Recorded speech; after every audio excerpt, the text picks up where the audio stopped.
Hello, DEF CON. I've been wanting to say that for about 7 years.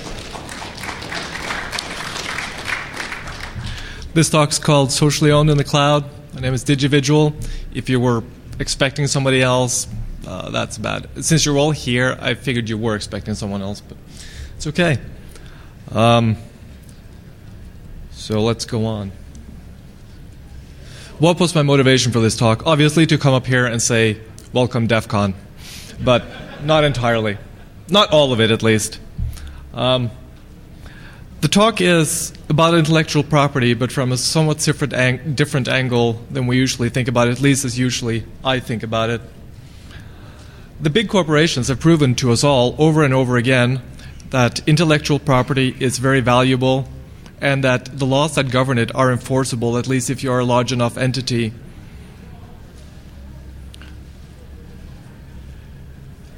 And a lot of the data that should be really important to us and mean a lot to us are not governed by any rules that we can set. People these days, myself included, post data, personal data, in relatively public forums without any real way of controlling what happens to that data afterwards.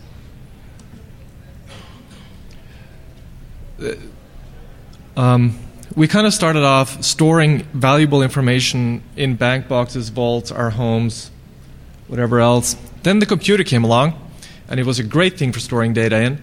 We started backing it up to CDs, USB, external hard drives, whatever. But the point is, up until that point, most of the data was either stored in a secure location that we controlled, as in the bank vault, or at our home in this computer. As the internet became more prevalent, we had the opportunity to move our storage away from not just our private house or the control that we have, but onto public sites. And a lot of those public sites we rent in order to store data. So technically they should be safe, except we don't really know what they do with the data. At least I'm paranoid, so I don't know. And the last step is that we have the ability to store personal data in a public forum, like MySpace or Orkut or one of the different social sites. Our private sphere has also evolved away from just being the people that we are close to in our daily lives, through the people we could telegraph. Then we had BBSs. I loved the BBSs when they came out. That's how I made friends. It was weird. Let's not talk about that. I just said it, didn't I? And then it evolved into these tubes that we can now communicate with a lot of people a lot of the time. I tried to find the other drawing of it, but I failed. So, in those two evolutions that we saw, we have gone from in-person communication that was when we were standing together to in-person communication over wider spans with telegraphs, telephones, letters, to email, which could be sent to more IM one-to-one immediately. But we seem to be moving more towards a communication between ourselves and a group of people, so one-to-many instead of one-to-one or one-to-a-little group. I guess with Twitter, it is one to however many is interested in what you're tweeting about, which in my case is nobody. But there could be a lot of people following me if I was famous. For some reason, there have been a lot more control over the rules that govern our data. When it comes to snail mail, who could read your mail was somewhat regulated by law. With a telephone, though recent administrations have done their best to subvert those laws, there were rules about who could listen to your conversations, at least if they were domestic. If they were international, then there were much less rules governing that. And with the new ones, like social security, social sites, not social security. I'm not going to talk about my social security number up here.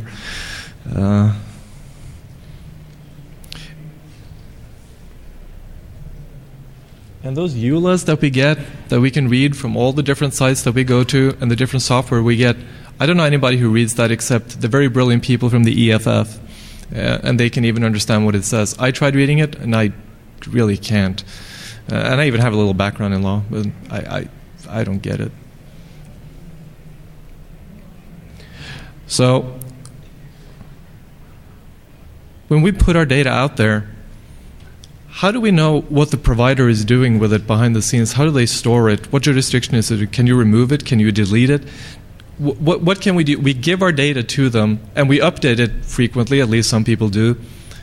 But at the same time, we don't seem to have the set of rules that governs what we can do with it. And this was the core of my presentation when I started it, getting an answer to these questions from the biggest providers out there. And it was meant to be a survey of, okay, here are the questions that I think are in a lot of people's minds, and how are you addressing it in your business, and what is your plan regarding it? Do you care about these issues? And they definitely do care about the issues. And they do spend a lot of time researching it and making policies on it. I don't know how many people here, I saw a couple of people with a Kindle, and I believe that recently there was a bit of a tiff when Amazon removed some books from the online libraries because of rules. And they have also said that, well, they've proven that they can remove the books. You buy a book and you expect to be able to download it to your Kindle for the rest of the lifetime of that device, and actually new Kindle devices after that, and other Kindle platform devices. Apparently, that's not the case. So, I wanted some answers, and I wanted answers from the big players, and I wrote a survey, a long survey, and I sent it out to some players that you might have heard about, of course, of being online. These are the prominent players in various segments of our online life. I tried to find, I found the direct contacts that were on their website. I went online, I found people who'd posted in various forums and various industrial magazines such, and sent it to them. These were emails. I filled out online forms. I sent snail mail. I actually went out and bought postage, wrote things, and sent it off to a lot of different people at each company. And the result, they didn't really want to respond to me, and they didn't want to respond to any of the other people that I could get to write the letters to either.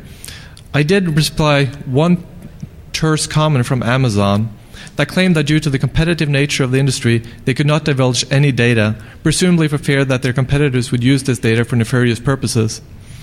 In other words, our data has become the corporate asset way out of our control. Not only can you not control, but you're not allowed to query about its contents, the existence, or in a lot of cases, with some exceptions, you can't really get it removed. One of the things that you would need in order to get it removed is the ability to query what they have. Some European countries, and Europeans in the audience? Hey, hi. I have read that in some European countries, the rules governing what countries can store about you is actually governed by laws of that nation, and I have no idea how sites like Amazon actually deal with those laws, or if they do at all, since they do operate in some of them countries like the UK and Germany, but I'm no expert on international law. Some of the sites do have a little click box you can do that says remove my data. If any of you have been on dating sites, I of course wouldn't need them, but I did. You can deactivate your profile, but for me it seems they keep it for forever anyway, because you keep getting the emails, well, somebody winked at you, guess what? Well, my profile isn't active, so how could that happen? I don't know. But my expectation is that they do store this data forever. I was recently attending a workshop on data mining, not security, and one of the speakers there made this point that storage is cheap. Even if we don't know what to do with it, that meaning the data, we will figure out a use for it later, and they build more and more complex models in order to try to sell us more and more things, or do whatever is the goal of the corporation that has that data. And most of them will sell the data not directly connected to our person, but in aggregates and trends and so on and so forth. So your data that you have given up, fed them through, what's it called? User-contributed sites, such, become intellectual assets for big corporations that are governed under their laws. So,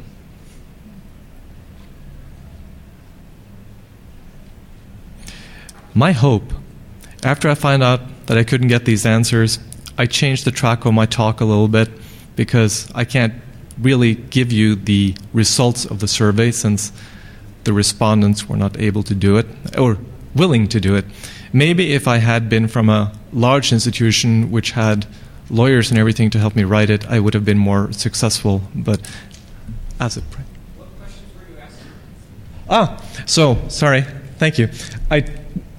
Some of the earlier slides tried to refer to that. Basically, how do you store the data? What jurisdiction is it under? What happens to the data when the main person who owns it dies? This is of specific interest in me. Well, so if I had a lot of content that I had on Kindle, or if I had a lot of content in iTunes or any of the other sites that actually lease you media in these days, usually if you think about having a book collection, when you die, your heirs will get to split that book collection and it lives on, as with the record, CDs, whatever else you might own in a physical sense.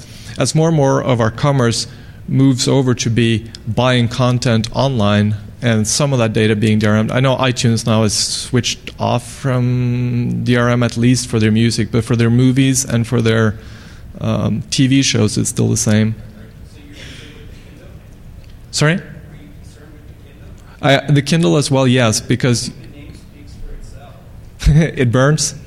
I think they named it after Fahrenheit 451, which is the origination of all books in the world. Yes. So I think it speaks for itself. And also for iTunes or for other providers in the same space. The central tenet there is that we don't really own the data anymore, we lease it. And the period that we lease it over is set by the corporations, depending on when their DRM walls go down or whatever like that. We cannot access it anymore. In the old world, we owned it wholly. If you want to go down, you mentioned Fahrenheit 451, sorry. 1984 is not an interesting book in that since we don't have physical copies anymore, they can actually change the content of the books, the musics, the videos, the video, and anything else at their leisure, and they might actually do. Yes. Yes.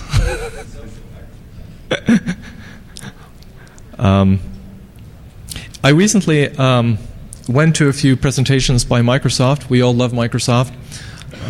They give us Kool-Aid and other scary things. But they have something that they call the identity meta system, which is meant for single sign-on across multiple sites, but it has some interesting side effects in that you can actually grant permissions to specific entities for a specific period of time. So my hope going forward that the DRM that we all loathe today, at least I do, and we try to get rid of, could actually be used by us in order to control the data that we wish to disseminate out to various sites, so that we would grant them a non-exclusive license that we could terminate when we no longer felt that that site was serving our needs for our content. Sorry? I have not, sorry. No. Excellent. I know that there have been a couple of efforts. I hadn't heard about that one. Do you know if Facebook or MySpace are actually behind that? MySpace is exploring it. Excellent. Facebook is evil, and they are not. Well, Facebook is currently the big kahuna, right? And MySpace is losing people left and right. Facebook is participating in OpenAI, only to manipulate it. Yeah.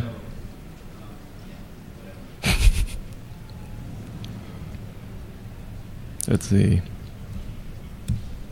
So I would say that social sites make their money off of us and our content, our sweat and our work and our life.